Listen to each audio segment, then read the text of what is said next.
This is Hot Mike. Hot Mike. On the networks of WDAY. Here's Dom Izzo. Welcome back, everybody. Hot Mike here on this Wednesday morning. Bison Media Zone coming up in about a half hour.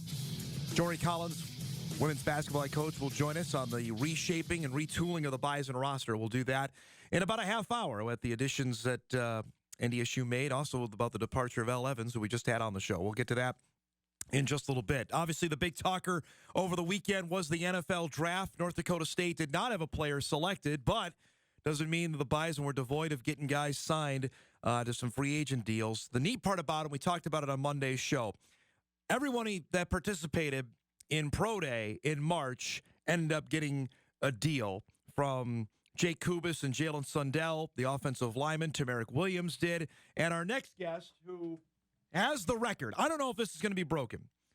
He played in 71 college football games, and now he's got a deal to head to Atlanta Falcons rookie minicamp next week. It's Jayden Price joins us, the pride of Mulvane, Kansas. When is the last time you actually threw a ball? People may not know this. You were an outstanding quarterback. Can you still chuck it? Can you still do that?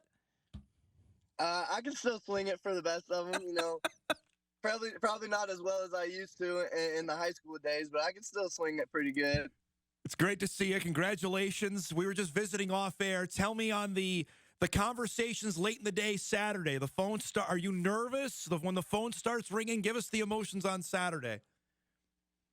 Oh yeah, I think I was playing it on the couch for about 6 hours, and I was biting my fingernails for 3 of them. So just really anxious, nervous, but obviously super excited. You just wish to hear that phone call and get a phone call from your agent or something, and just hoping that you get an opportunity. So super grateful for that. Had you heard from the Falcons, JP, and leading up in the draft process? Yeah. I talked to the Falcons. They called me a couple to 3 times last week leading up to the draft. I had some really good conversations with them. Made a connection, and just continued to talk with them, and they said that they would see how it all plays out and see what they can do, and it just happened to work out. Are they talking return, corner? What did they get into that kind of specifics or not yet? Haven't gotten into a bunch of specifics, but they have mentioned a little bit of both, so that'll be good. Tell me about, because we visited after Pro Day was over. You felt you had a really good day. How much did that bolster your appeal out there? And I know your relative athletic score, which I want to get into that, was super good. What really helped you on Pro Day in your mind, or what your agent told you? Yeah, I think it was just a mixture of all of it. I had some good numbers and some good times on pretty much all of my testing, and I think that kind of just opened some eyes. But I think just the way I looked really smooth and efficient and really clean and everything that I did with the scouts that were there, that's what a lot of feedback I got, is just that I looked real smooth and efficient and clean on a lot of things that I was doing, as well as my quickness. But that was a lot of the feedback that I got. So you get off the phone. What's the reaction with the fam on Saturday after the phone call with your agent? Like, I'm signing with the Falcons. About 20, 25 people are just looking at you, waiting to tell you what just happened. So you drop the bomb on them, and then it's a bunch of excitement. So it was super awesome. I'm super grateful, and it was definitely something I'll remember for a long time. Well, tell us, after the season ended, where were you at? I think you were training in Nashville. What did that start right away after the game in Missoula? What was the pre-draft process like for you? Yeah, after that game in Montana, I went back to Fargo. I was back in Fargo for a few days, and then went home for Christmas right away.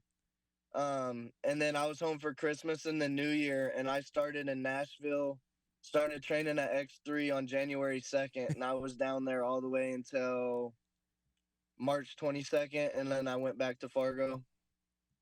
So about 3 months I was down there and then went back up to Fargo for pro day. I'm curious though. So what was the training part for you? Was it running 40s? What did they put you through to get ready for pro day? Yeah, a lot of it was speed, speed and agility, and then a lot of it was lifting. Obviously, my focus was my bench press. I wasn't sure at first if I was going to do it or not. And then after I started testing and getting numbers and stuff, I was like, okay, I'm gonna do it. And then I ended up having a really good test, so I was happy I did. But that was the main point of emphasis, just because I drank. So I got to ask here, to have the kind of career that ended up happening, and we talked about this near the end of last season. What surprised you about your time at NDSU? What happened? You think, oh, I did not count for this happening. Like I knew I was going to play, for a team that was really good. But what happened during the 6 years you were here that really surprised you about your own career here? I never thought once I'd touch 71 games. I never once thought that. I never once thought I was gonna play in that many college football games. So that probably is the biggest surprise. Honestly, when I committed there and decided to go there, I knew I was gonna win a championship. So that wasn't no surprise for me. So yeah, I would say just having to play that much, and stuff like that is probably the biggest thing I didn't expect. Okay, here's a couple ridiculous questions, but I got to ask since I haven't asked you yet. What is your favorite punt return touchdown? You had 5 of them, which is absurd, but is there one that you like, is more favorite than the others? That South Dakota one was pretty good. The first one against Illinois State too. Yeah. Probably the first and the last one. Probably are the two main ones. The South Dakota one, it was where the referee got blown up on the play, right? Did you see that happen? Oh, yeah. Did you see that happen? Yeah, he set a block for me. On those, they're part of the game. Yeah, there's no doubt. On a play like that, when you adjust your eyes to where you're at, tell me how quick that has to be when you catch it and then go. Just can you describe that for people that've never done that before? I'm just curious. Oh yeah, it's just a split second. You almost kind of almost have to have your mind made up before. But you just get that first block, you read that first block, and then you just take off and got to read the ones after that. So now, what's next here? You mentioned we were talking off air. You're heading down next weekend to the Falcons facility. What have they told you, and what do you expect? And I guess what are the nerves or emotions about next week? Yeah. I mean, I'm sure I'll get a little nervous once it gets a little closer and once I start flying down there. But at this point, I'm just super excited, ready to get down there, ready to get to work. Not sure exactly what exactly it's going to look like once I get down there. I know mini camp starts on the 9th, and it'll go Thursday, Friday, Saturday. And then after that, I'm not a whole lot sure. But I'm just along for the ride. I was going to say, you're just taking this a day at a time, right? Just, whatever happens. Yeah. Exactly. I have to ask, on the recruiting process, to go back, and this I know seems forever ago. It was 7 years ago on this. What do you remember? Did you know much about North Dakota State when they came down to your hometown? Yeah, I actually did. So it's a kind of a long story, funny story. So my head high school football coach down here in Kansas grew up in Minot, North Dakota. Yeah. And Coach Hedberg coached him in college. So that was kind of the connection between my head coach and Coach Hedberg. So I knew about him through there, and then I watched them beat Iowa on the field goal. And then, so I knew about them. And just being a Kansas guy, I knew they beat K-State back in 2012. So I had familiarity with them. And then when Coach Brian Shepard came down to recruit me, it was pretty easy to be recruited by them. And it was nice too, because Coach Shep was from Kansas. So it was kind of had a Kansas connection there, and I loved it from the beginning. Did you ever tell Coach Hedberg you could still sling it? Did you ever do that with him when you got up here? I did a couple times.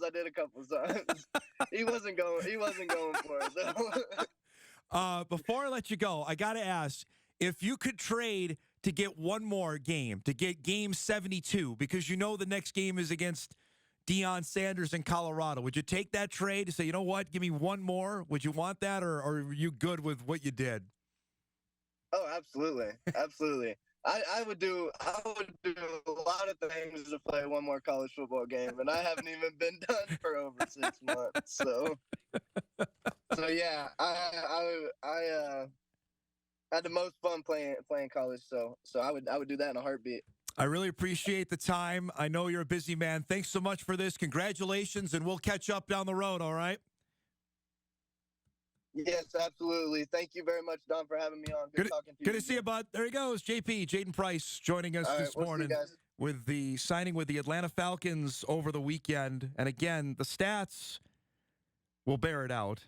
71 games, which is a record.